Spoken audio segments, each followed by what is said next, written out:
The sun burned bright over the dry, cracked land of the village. Birds chirped in the distance, filling the quiet air. David, a skinny teenager with sun-kissed hands, worked beside his father in the fields. His hands were covered in mud, his clothes stained with dirt, but his eyes gleamed with dreams bigger than the land he tilled. His father, a hard-working man with graying hair, placed a firm but gentle hand on his shoulder and said, "Son, if you want to achieve something in life, you must start from the soil. Your hands need to get muddy before you can plant the seeds of success." But David knew his destiny lay beyond farming. He was passionate about learning, thirsty for knowledge.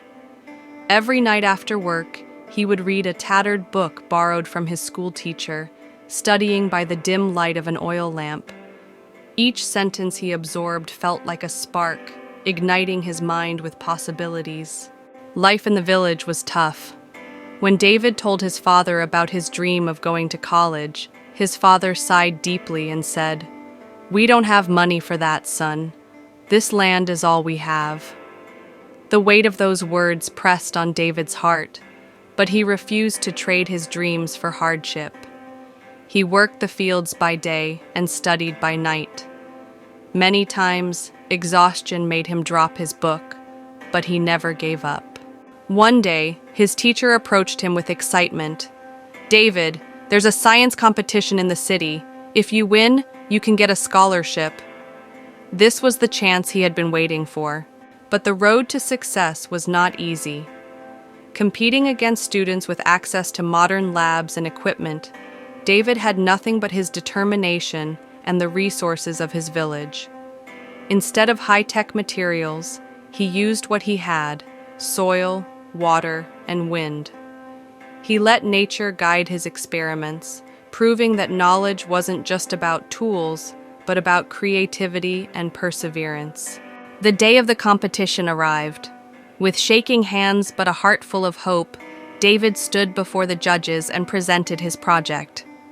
The room was silent for a moment before the results were announced. He won. As he packed his bags for the city, he took one last look at the fields, the land that had shaped him, the muddy hands that had built his future. Years later, he returned to his village, not as a farmer, but as an agricultural engineer, using science to help improve the lives of the hard-working farmers he grew up with. Standing once again beside his father, the old man's eyes filled with pride. "Son, you proved that even from dirt, gold can be made." David smiled. His hands were still muddy, but this time, that mud was not just soil. It was a symbol of his journey, his past, and his bright future. Success often grows from struggle. Your hands may be muddy today, but if you believe in yourself, those same hands can shape a better tomorrow.